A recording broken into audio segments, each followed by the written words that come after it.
Hi everyone, for tonight's Nightcap and review, I'm having an adult beverage, and tonight I'll be discussing Aphrodite by Phoenicia Rogerson. I hope I got that correct. I did get this as an ARC from NetGalley, and of course I'm giving my honest opinion. Unfortunately, I did DNF this at 53%. If DNF reviews are not your cup of tea, feel free to keep scrolling. I just want to give my thoughts on the book for as far as I got. Here are the highlights. And there are no listed content warnings, so what's this book about? Now, because I didn't finish the book, I'm going to read the synopsis straight from the Zon just so it's accurate. Aphrodite saw the gods on Mount Olympus and decided she wanted a piece of what they had. The only problem is she is not a goddess, just a lowly being who's supposed to remain in a distant cave, keeping the threads of fate woven neatly. But Aphrodite's never let anyone tell her what to do. Weaving herself a web of lies and careful deception, she convinces everyone she's the goddess of love and that her rightful place is among the Olympians, who lord it over everyone else at the top of the world but under the stifling rule of Zeus. For the first time, she has the best of everything, as well as friends, peers, and even loved ones.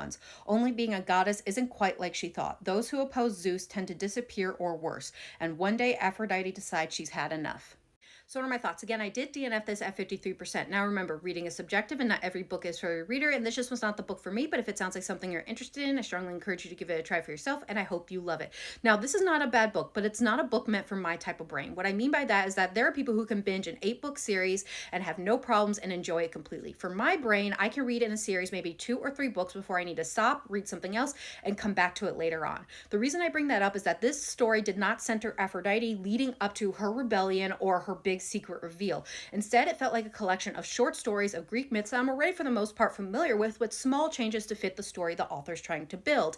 And those stories and myths did not even center Aphrodite. They didn't even feel connected.